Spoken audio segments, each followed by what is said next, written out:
Hello everyone and welcome to a truly spectacular game that happened yesterday in the Speed Chess Championship match between Nihal, Sarin and Liren.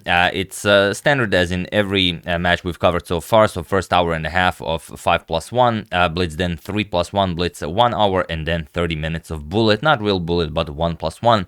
Still pretty fast and it definitely made a big impact on the final score. Now regarding the incident, or it's not really an incident, but why Nihal resigned, it's Liren is one of the players that has the worst internet connection in the world. He always gets disconnected and loses a game, but here is one such occasion where sort of the favor was returned. Nihal Sarin, one game after Liren disconnected, resigned the game after only 3 moves were played, giving back the point. He didn't want to win like this, and it was definitely a class act as, Liren is amazingly strong, and someone would try to take advantage of an opportunity like this, but not Nihal. He shows that he truly is a true class act, and it's just very impressive that he did it right away. Now getting back to the actual game, this is the second game that was played from the 5+1 blitz section. It's absolutely spectacular. It lasts only 19 moves, but the best part of the game is, of course, as usual, the part that you don't see. And what happened in this game, the part you don't see, will just blow your mind. So let's dive straight into it. Nihal has the white pieces and he opens with e4. Ding goes for the Sicilian defense, pawn to c5, knight to f3, we have d6, and now knight to c3. Not going for the central breakthrough with d4 right away. Knight to f6, and now usually we would see d4 after you've postponed it for one move, but Nihal now goes pawn to e5. And okay, you're attacking the knight. The Ding, of course, will capture. D captures on e5, knight captures on e5, and a6, now taking away the b5 square from Nihal's pieces. We have g3, preparing to fianchetto the light square bishop, and now queen to c7, attacking the knight on e5.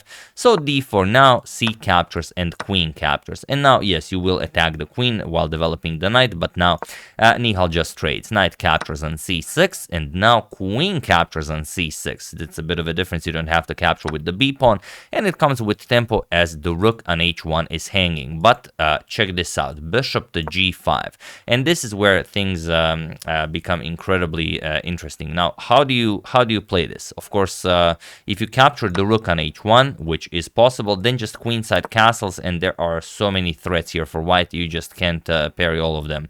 Most obvious one, of course, queen to d8 checkmate, and it's very easy to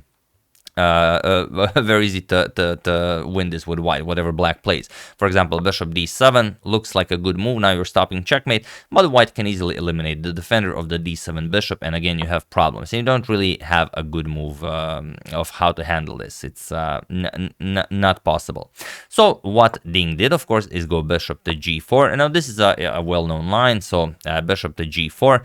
Bishop captures on f6, and now this is the position where everyone goes wrong, because this position has been reached before and no one knows how to play it. That's, I mean, it's amazing, but it's true. I've checked multiple databases and no one ever played this correctly, because there is only one good move here for black, and that is pawn to h5. By capturing here on f6, you no longer have your bishop on g4 defended. So you have to play h5, and now you are preparing rook to d8. Even though you want to play rook to d8 right away, you can't because of queen captures on g4. But now after h5, this is a threat. So look at this. And also the rook on h1 is hanging, so you have to play knight to d5. Now bishop to f3 attacks the rook and the knight here. Bishop captures on g7, bishop captures on d5, bishop captures on h8, bishop captures on h1. Now rook to d1, stopping rook to d8, and now bishop to f3 attacks the rook, rook to d3 attacks the bishop, and the bishop to g4.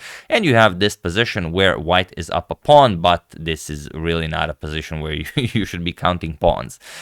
So that's how you should play this. h5, but like I said, absolutely amazing. No one has ever played h5 here, even though it's the only good move for black. Ding goes for g captures on f6, and I will just check real quickly. I didn't check when an entirely new position appears, so I'm just going to check it right now. So queen captures on g4, of course, grabbing that piece, but this is where Ding will realize that the rook can't really be captured. Or will he? Because queen captures on g4, still a known move. Queen captures on h1, also a known move, the move that Ding played, and now we have queenside castles, also a known move. But there is only one move that wins here for white, and we're gonna show it now, and that of course is queen to a4 with check. Nihal missed it, as I mean, it's very, very difficult to find all of this, but I will show it. Queen to a4 check wins because there is no way to defend. Queen to c6, okay, you block check, but now bishop to b5. You either lose the queen or you capture the bishop, and then queen captures on a8 with check, king to d7, and now queenside castles comes with check. King has to go to e6. You're gonna play f4, stopping bishop to h6 so you don't lose your queen. Here on a8, and that's pretty much it. The king will not survive for very long on e6. Another thing you could do after queen to a4 with check, you don't have to block with the queen. You could also try to block with something else. You can't really move the king. If you play king to d8, then queenside castles again comes with check, and it's going to be a forced checkmate. King c7, queen d7 check, king to b8, queen to d8 check, king a7, and now look at this, knight to b5 with check. Only one move for black, a captures on b5, and now after queen to a5 with check and king b8, there's rook to d8 checkmate. So that's the second option you have after queen to a4 check, and the third one is b5, but now of course you know that knight captures on b5 will again end the game. Bishop captures is impossible because the bishop is pinned, but this is quite sufficient. There is no good move here for black. Knight to c7 check is coming, and there's nothing you can do. You can't deliver a check. The queen from a4 covers the e4 square, so you could try something like bishop to h6. Okay, it prolongs the game a little bit, but still knight to c7 check, king f8, you pick up the rook, and after queen captures on a8, you play f4, and the bishop is out of the game, the rook is out of the game, the king is in a terrible spot. There's not much black can do here. So this was the only way to continue the game. However, Nihal castled here queenside, which seems to be also a move that has been played before. It was played in 1975 in Novi Sad against Petar Popovic and Krasoe Notaroš. And here after castles, queen to c6 was played, also the move that Ding played, and now in the game from 1975, bishop to c4 was played. But here we have knight to d5, and it is now as of move 14 that we have a completely new game, and it is the absolute best move for white in this position.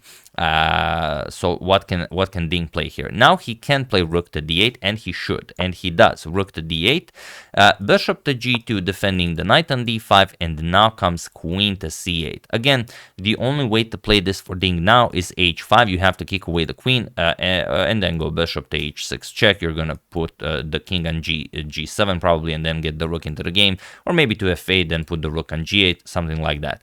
But in the game, queen to c8 was played, and this is where the fun really begins. Now Nihal plays one of the most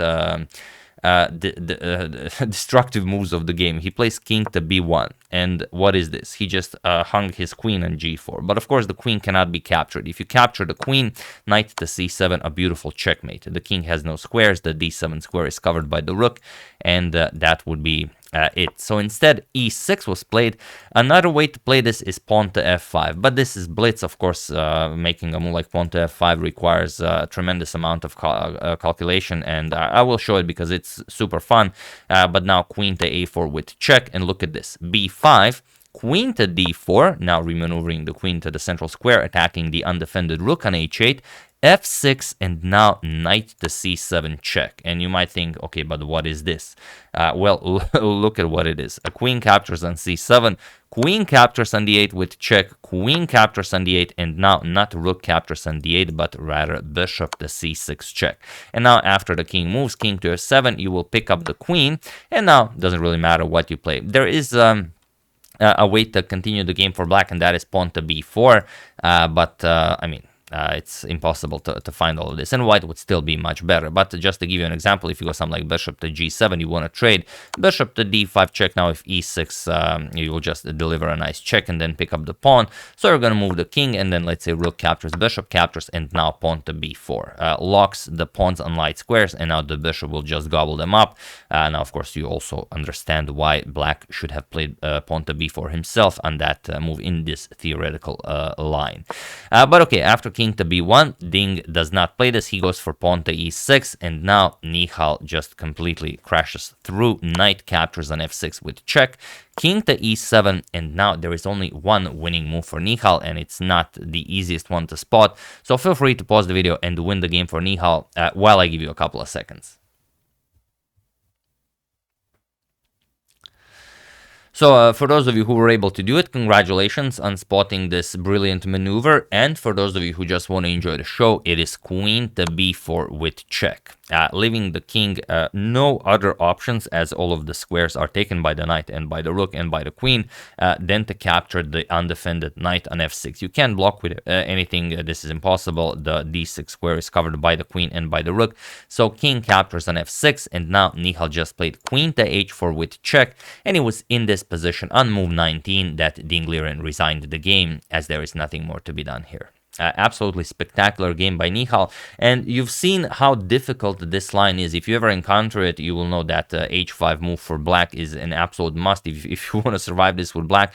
But even by missing the actual forcing win in that position with queen to a4, you see how incredibly difficult it was to play this with black. Now, the reason why you resign here is king e5 runs into checkmate in 1, queen to f4 is checkmate. If you go king to f5, first you deliver one check, force the king to e5, and then queen to f4 will be checkmate. And if you don't want to get checkmated like this, you can play king to g6, but it's not much better. Look at this. Rook captures on d8. The queen from h4 also covers the d8 square. And now, wherever the queen goes, doesn't really matter. You will always do the same thing. Queen e4 check, king to h6, and now queen e3 check. King to g6, just setting up checkmate, and now rook to e8. Looks like a weird move, but you are actually taking away the e7 square from the black king. Now, it doesn't matter what black plays. To give you an example, let's say bishop g7, you want to trade rooks, you want to alleviate the pressure a little bit. Queen e4 check, king to f6, and now queen to h4 with check. King to f5, and now bishop to e4 with check. King e5, you're going to play queen to f4 check. This also nicely connects with the queen on c7. King to d4, c3 check. King wherever, doesn't really matter. Queen captures on c7 with check. King b5. Now queen captures on b7 with check. King somewhere, and now you can either play queen to b4 checkmate or queen to a6 checkmate. But since on this channel we really like the b4 square, we're going to say it's queen to b4 checkmate. So yeah, that's why Ding resigned after queen to h4 check, and what a spectacular game by Nihal Sarin. Only 19 moves, even though it seems much longer because of all the the lines that we've explored, but absolutely spectacular stuff. But not only that, he returned the favor as Ding disconnected in the 5+1 section, so he resigned after playing only 3 moves, which makes his victory over Ding not only in this game but also the match even more spectacular. Now, in the 5+1 section, they were pretty equal, even though Nihal returned the point. In 3+1, Nihal was better, but when it came to bullet, Nihal just completely obliterated Ding. The final result in bullet was 7.5 to 1.5 in Nihal's favor, and the final result of the match was 9 points Ding, 17 points Nihal. So definitely a crushing victory in this a wild match. Sorry about not posting anything yesterday, but it was just too loud in Croatia. Everyone was celebrating. I was also watching the game. I don't usually follow football, but I watch it like when there's the World Cup, when Croatia is playing. And then, since everyone else is watching it, that's pretty much everything everyone is talking about. I watch it as well. But yesterday's game, Croatia versus Brazil, I enjoyed thoroughly. Not gonna comment on it because I really don't know much about football, but I really enjoyed it. Like, it was so intense. The first 90 minutes, and then the overtime and the penalties. I mean, it was such a nail biter. I don't know. I tried to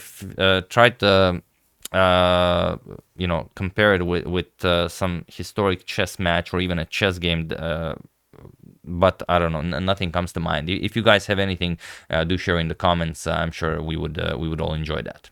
But yeah, that's the game. I hope you guys enjoyed it. Once again, big congratulations to Nihal on this spectacular victory.